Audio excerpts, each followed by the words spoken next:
warahmatullahi wabarakatuh. Halo teman-teman semuanya. Apa kabar teman-teman semuanya?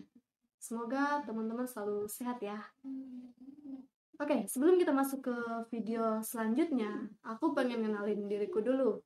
Oke, perkenalkan, nama aku Intan Disa Fitri. Aku biasa dipanggil dengan Intan.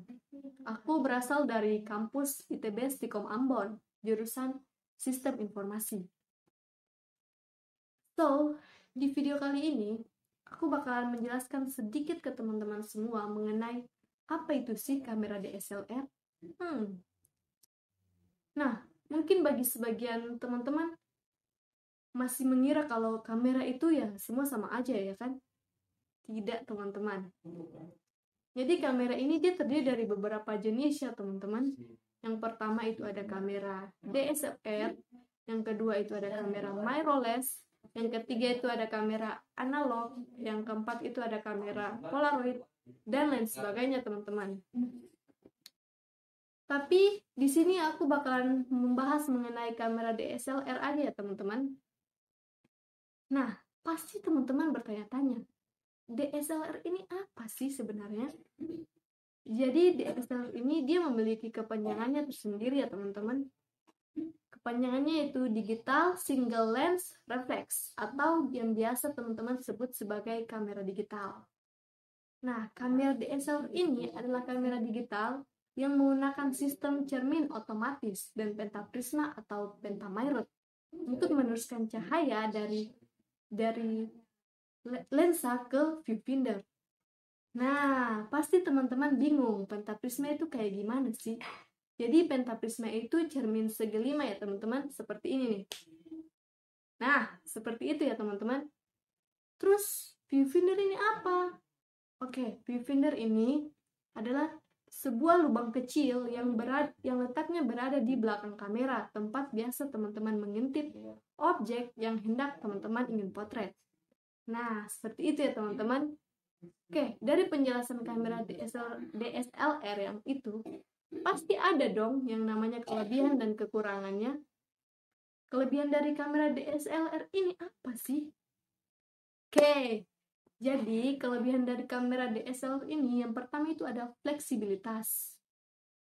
Nah, fleksibilitas yang dimaksud di sini adalah kamera DSLR yang lensanya itu dapat digonta-ganti penggunaannya, tergantung keperluan teman-teman saat ingin memotret ya teman-teman.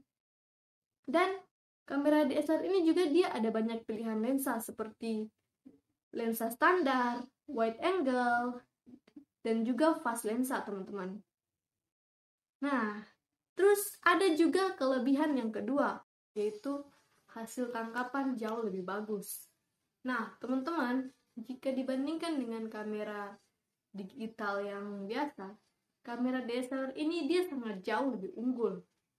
Dari hasil tampilan gambar yang teman-teman jepret itu lebih terlihat penuh warna, dan warnanya juga terlihat lebih asli bila dibandingkan dengan kamera digital yang biasanya. Sekalipun keduanya ini dia memiliki jumlah megapiksel yang sama, tapi kamera DSLR ini sangat dari tampilan gambarnya sangat jauh lebih unggul teman-teman. Keren kan? Oke, ada juga kelebihan yang ketiga ya teman-teman, yaitu sistem kinerjanya sangat baik. Nah, kamera DSLR ini dia memiliki kinerja yang lebih baik dibandingkan dengan kamera digital secara umum ya teman-teman. Terlebih lagi tuh pada autofokusnya yang jauh lebih cepat dibanding kamera-kamera digital biasa. Dan juga kapasitas memorinya itu untuk menyimpan foto, video, itu dia jauh lebih lapang.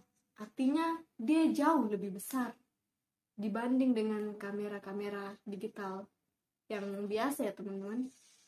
Nah, gimana? Keren kan? Bagi teman-teman yang ingin belajar fotografi, baiknya menggunakan kamera DSLR ya teman-teman. Kemudian ada kelebihan dari kamera DSLR yang keempat atau yang terakhir ya teman-teman, yaitu gampang di-upgrade. Jadi teman-teman jangan pernah takut ketika teman-teman ketinggalan zaman dengan kamera DSLR ini ya teman-teman. Sebab kamera canggih ini dia dapat dengan mudah diperbarui sesuai dengan perkembangan zamannya. Nah, terlebih lagi kamera DSLR ini dia mampu menyesuaikan diri dengan berbagai aksesoris tambahan terbaru. Sehingga ya beberapa aksesoris yang jadul itu bisa ditingkatkan versinya ke model terbaru yang telah dirilis. Nah, teman-teman, gimana? Pasti teman-teman tertarik dong dengan kamera DSLR ini. Tapi teman-teman, ada tapinya nih. Di samping kelebihan yang sudah dijelaskan tadi, ada juga beberapa kekurangan dari kamera DSLR ini loh. Apa aja sih? Jadi kekurangan dari kamera DSLR ini, yang pertama itu dia berat dan besar. Nah, bagi teman-teman yang belum tahu, kamera DSLR ini dia memiliki bobot yang cukup berat jika teman-teman ingin membawanya kemana-mana. Selain itu, bentuknya juga lumayan besar dan cukup merepotkan ya teman-teman. Nah, kemudian kekurangan yang kedua itu harganya cukup mahal. Ya, harga ini mungkin menjadi salah satu kekurangan yang paling mencolok ya teman-teman.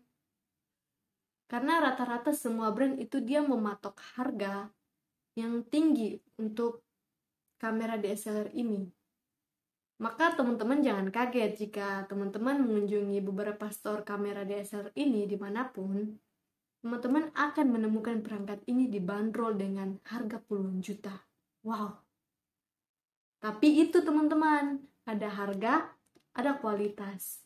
Ya, kemudian ada kekurangan dari kamera DSLR yang ketiga atau yang terakhir, yaitu sulit digunakan. Nah, mungkin bagi orang awam, kamera DSLR ini lebih rumit dibandingkan dengan kamera biasa. Jika kamera biasa itu hanya mengandalkan satu atau sedikit tombol, namun kamera DSLR ini justru berbeda teman-teman. Semakin canggih kamera DSLR tersebut, maka semakin banyak pula tombol-tombol dan fitur yang tersedia. Jadi, teman-teman dibutuhkan beberapa waktu yang lama untuk bisa menyelesaikan diri.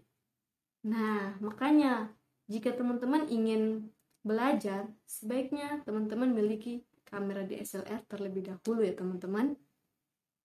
So, berbicara soal kamera DSLR, apa aja sih jenis-jenis kamera DSLR ini? Jadi, jenis-jenis kamera DSLR yang pertama itu yaitu Canon EOS 5D Mark generasi keempat. Terus yang kedua yaitu Nikon EOS seri D 3300. Yang ketiga Nikon seri D 3400. Yang keempat Nikon seri D 5500. Yang kelima Nikon seri D 5300. Keenam itu Canon EOS 750D. Terus yang ketujuh itu ada Nikon seri D 5200. Kedelapan itu ada Canon EOS 5D Mark generasi ketiga. Terus yang kesembilan itu ada Nikon seri D 3200. Nah, ke-10 itu ada Canon EOS 80D. Yang ke-11 itu ada jenis Canon EOS 5D SR. Terus yang ke-12 itu ada Canon EOS Rebel SL2. Yang ke-13 ada Canon EOS 4000D. Ke-14 ada Canon EOS 77D. Dan ke-15 atau yang terakhir yaitu Nikon seri D610. Mungkin itu saja yang bisa aku sampaikan terkait penjelasan kamera DSLR, kelebihan dan kekurangannya, jenis-jenisnya. Jika ada kekurangan, aku pribadi mohon maaf yang sebesar-besarnya, karena setiap manusia tidak pernah luput daripada kesalahan. Semoga video ini bermanfaat buat teman-teman semua. So, jika teman-teman suka dengan video ini, jangan lupa klik tombol like, komen di bawah sini tanggapan teman-teman tentang video ini. Dan jangan lupa, jika video ini berguna buat teman-teman, jangan lupa teman-teman share video ini ke sosial media yang teman-teman punya. Dan jangan lupa subscribe ya teman-teman. Like dari teman-teman semua adalah bentuk apresiasi dan support buat aku. Aku pribadi berterima kasih sebanyak-banyaknya. So, thank you for watching. Stay healthy and see you. Bye-bye. I should fuck her in a Benz.